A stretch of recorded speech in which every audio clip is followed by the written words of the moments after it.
Howdy, it's Tublalcain again, this time with video 155 on bolt circles, and this is the third in the series. I've already done the digital readout method, the rotary table method. Go back and look at those if you haven't seen them, and this is part 3, the index or dividing head method. And what I'm doing again is bolt circles, drilling 6 of them, although it could be any number. And it could be any kind of project, including something like this where we got 4 little screws in a bolt circle.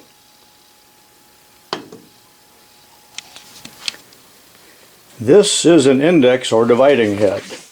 And this is a rotary table, which I used in the last video. So if you watched that video, you already are familiar with that. But this video is concerned with a dividing head or index head. I use the terms interchangeably, and go back and look at these videos if you haven't seen them. Machine Shop Tips 28 and 29 are concerned with the dividing head, and those videos have enjoyed many views, so there must be something there of worth. And now let's talk about this little Hardinge brand, Hardinge brand dividing head.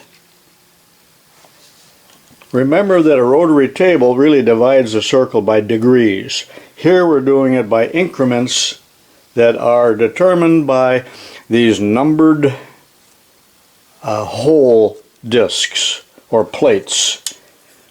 And most all index heads come with 4 of these in all, so that you can divide a circle into virtually any number of increments. Widely used for gear cutting. Now this little index head came out of a vocational school, has spent at least 50 years there, and it is beat up beyond belief. The chuck is absolutely ruined, but there's still some value left in this, and that's what I'm going to use for this demonstration. The head is already bolted down to the Bridgeport Mill with 2 bolts, and it wasn't easy to get in there. I had to use thin washers, which I call our nuts, jam nuts actually. Now the head can be tilted. I'm in the vertical or 90-degree position. There's a little protractor right here. So normally for most work it sets down in this position. But I've got it vertical now, and I had to drop the table quite a ways in order to have the clearance that I need here. The Hardinge dividing head has a 4-to-1 ratio. That means that 4 cranks here, 4 turns of the crank, will turn the chuck or the work 1 turn. So 4-to-1 ratio. Now you're going to find that most dividing heads have a 40-to-1 ratio. I believe this is kind of unusual and it's fast acting. But more than likely, if you have one of these, that's going to be a 40-to-1, so the math is going to be just a little bit different, but also a lot of similarity. The very first thing I did in setting this up was to align the center of the spindle of the dividing head, or the center of the chuck, or the center of the work, with the center of the axis of the milling machine. And in this case I did it with a dial indicator, and if I can just spin this around, you're not going to see it once it gets on the other side, of course, but I'm basically sweeping the work, and this is just a piece of 1-inch rod, and I believe this chuck is very badly damaged and is not running true, but it's going to have to do. You can see that it's not real good. Now I'm using a 0-wit indicator holder here. You can use the last word like I did in the last video, or if you have an indicol holder like this, you can use that for sweeping this. It doesn't matter, whatever you have will work. Plus we can also use the other method, which I'm going to show you now, which is easier to use, and I think it's probably satisfactory for what we're doing here. These dividing heads are most often used for cutting gears in the horizontal position. The chucks can be removed and a center put in here directly into the spindle of the index head rather than a chuck. Unfortunately here, because of a lack of room, I had to put my other little Jacob's chuck in here rather than that nice Labrecque chuck, which is so much longer. That's 1/4 inch true drill rod that is in here, just a short piece beveled on the end. And here's the other way of aligning the index head with the spindle of the machine. Again, this is just waste stock. You saw that in the last video, aluminum, so that I can drill into that and not damage the chuck. Although with this one, I guess it wouldn't matter if I pecked a few holes in it. It's so totally ruined. And this is the work. And you know what? I'm going to drill my sample here, since I wanted holes in that anyway. That's why it's a 1/4 inch hole there instead of a 3/16. And I'm going to tighten down the chuck.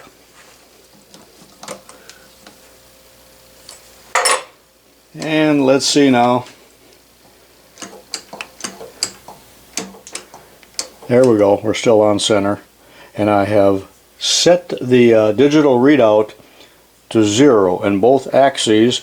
I've locked the milling machine table in both axes, X and Y, and it will remain locked for this entire video, although I will unlock the X and move it over the radius of the bolt circle here in a minute.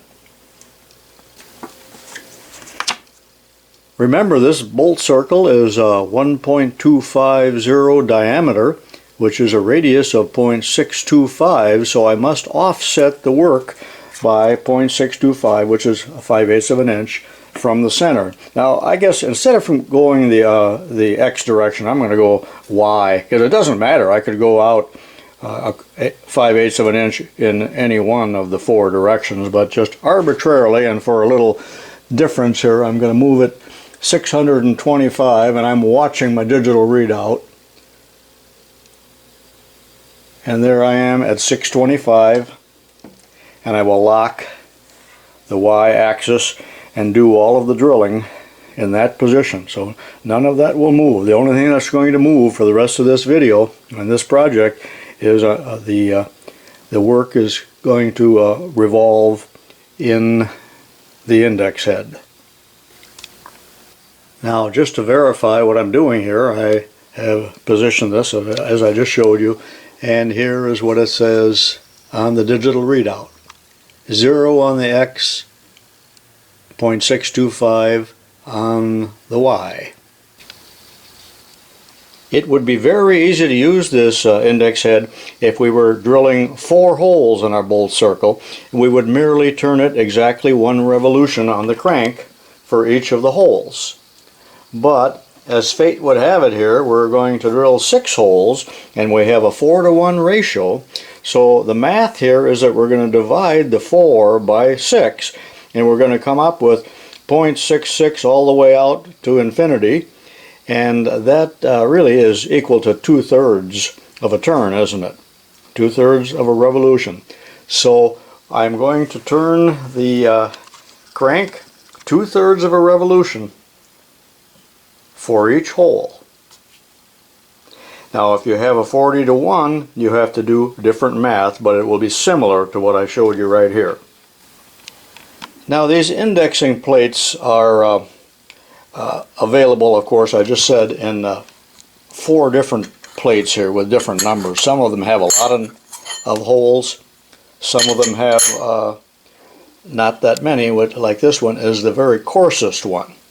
And this one here, there are little numbers stamped on it. We have rings of circles that are 15, 16, 17, 18, 19, and 20. Now on some of these, you will see that there are numbers. If I can find them, that might be a hard one to... Okay. Can you see the numbers here? So this outer ring has 49 holes in it. The second ring has 47 holes, and so on. And I've already decided that I wanted to use a ring of circles that can be divided by 3. So we could use, on the plate that's already on the head, we could use either a 15 or an 18. Now the 15 will be easier to use, and 2/3 of 15 is 10. So we will be moving it 10 holes, or actually 10 spaces for each hole. Do you follow that? Is it clear as mud? Okay, that's better. I got a little light on the subject. Now again, these plates are removable by taking this ring off here, but I've got the plate on here with 15. That's the inner circle. Now there is a plunger on here. The crank is also a plunger, and on the end of the plunger there's a pin that fits into these holes. So we can pull the pin out, move it, and you'll hear it click into the next hole. This is adjustable here by loosening this nut, and we can move the plunger in and out here in this slot to correspond with whatever ring of holes we're going to use. I call this the spider. I don't know if it's the correct name, but it can be loosened by loosening this screw, and we can separate it into so that it spans any number of holes that we want. And in this case, using the circle of 15, I want it to span 10 holes, or actually 10 spaces. So if I start here at the top, and that's the row here with the numbers, bring this, and I put white on here so you can see a little bit better. I bring that up against the pin, and now if you count with me here on the inner ring, you'll see that there is 10 spaces. 1, 2, 3, 4, 5, 6, 7, 8, 9, and 10 spaces. So if I pull this out and bring this around like that, we have moved it 10 spaces, or actually that's the 11th hole, 10 spaces, which is 1/6, well, 2/3 of a revolution on the plate, 1/6 of a revolution up here. Is that clear as mud? I like to use a magic marker and confirm what I'm doing here. So I'm starting in this hole here, and I'm moving the 10 spaces, which will be to this hole right here, and that'll be the first hole. Now I'm going to do that for each hole that I drill into the work. If you're confident, you don't need to do that. It wouldn't hurt to make a dry run through the whole thing, you know, if this is the first time that you've used one of these devices, so that you don't goof it up. This is kind of loose on this particular dividing head, so it's very easy to bump it and then miss a hole or a space. So that's why I'm using the magic marker, so I am darn sure that I'm going to move the correct number of spaces. Now if you have a dividing head with 40 to 1 ratio, there's still going to be a great similarity in what you do here in regards to spacing out your holes for a bolt circle. But I'm only covering the 4 to 1 ratio. I do not own the other type of dividing head that has a 40 to 1 ratio. On a dividing head, as on a rotary table, there may be backlash. So when you turn this, you don't ever want to go past the hole and then back it up.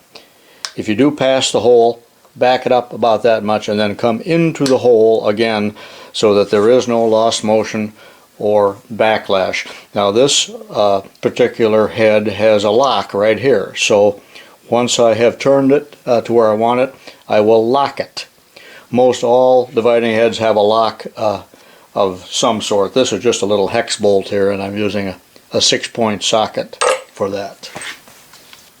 Alright, let's have a little rehearsal here, as if I'm actually drilling it. This is where I'm going to drill hole 1. So I would come down and hear that noise. I'm pecking the work, even though the machine is not running. So that would be hole 1. The spider is around there, so I'm going to come like that, feel it click in, and that's hole 2. Advance the spider.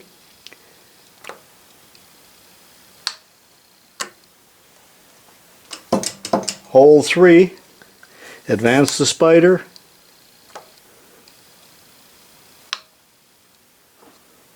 Hole 4, advance the spider. 5, you see there's some repeatability here. 5, advance it.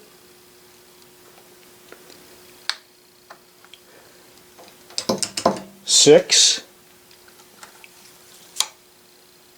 So I'm done, but if I move it one more time, I end up in this row, and that's back to number 1. So that's our rehearsal. Let's take a look at it on the top side.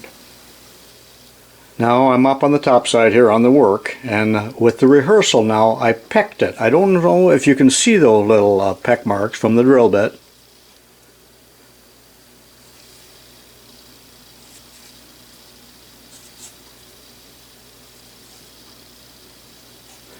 And there's the 6 equally spaced holes or peck marks.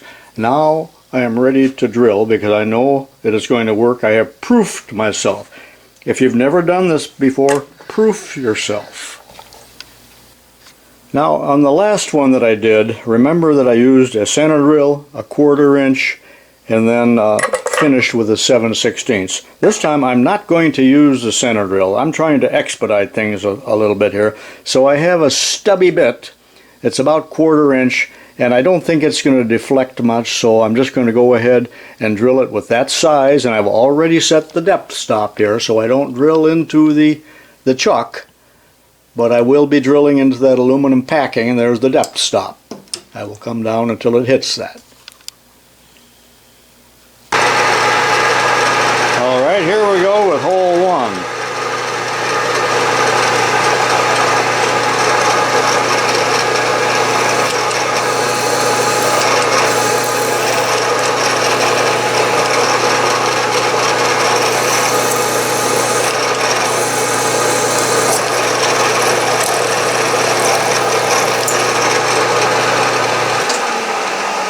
Can you see there's some aluminum chips? Now I've just changed my mind. Because of the depth stop, it would be difficult for me to swap drill bits, so I'm going to go all the way around and drill all 6 holes in this size, and then repeat it with the larger drill. So I'm contradicting what I told you a few minutes ago. This is hole 2.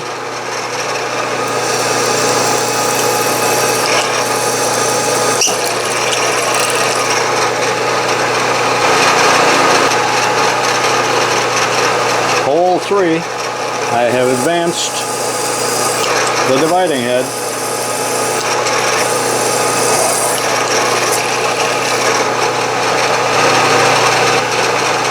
I've advanced it yet another 1/6 of a turn, and this is hole 4.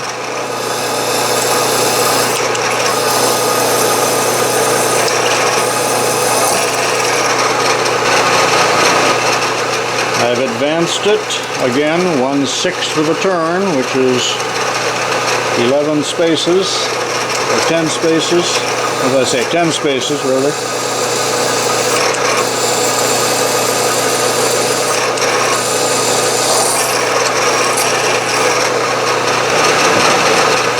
I have advanced it again 1/6 of a turn.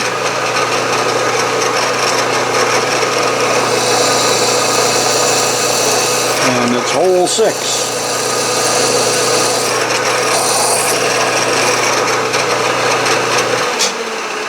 So there we are with the 6 pilot holes. Now I'm going to return to hole 1 just for the sake of uniformity here. Change tools, reset my depth stop, and I'm ready to drill it the finished size. This is how I set my depth stop. I move the work out of the way, and remember I got a digital readout now so I can refine my location. Then I bring down the drill to the depth I want, and I'm looking from this direction so that I drill into the aluminum scrap, and then set the depth stop. Now I can move, whoop,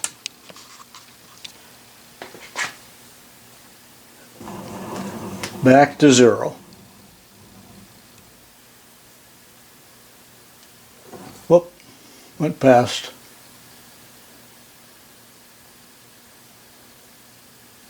Back to 0.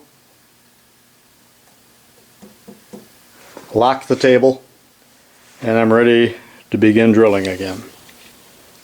I'm back to hole 1 with the finish size, which is 7/16, and I'll drill all 6 holes.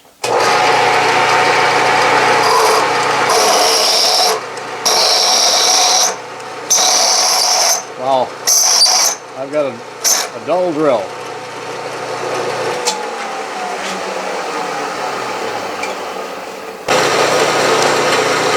Okay, it's 5 minutes later. I had to change drill bits. I didn't have another stubby one, so I have a long bit in there. I had to drop the table. But here we go again. Now reset the depth stop.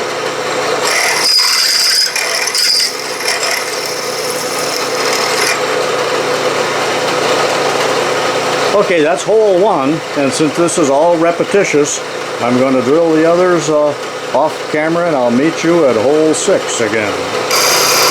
Alright, here we are at hole 6.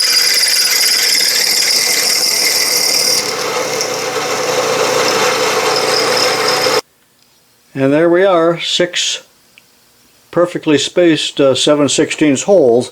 You know what, I'm glad I lost the edge on that drill bit there, just to show you that Tublalcain runs into problems too. I'm going to take it out and we'll go over to the bench.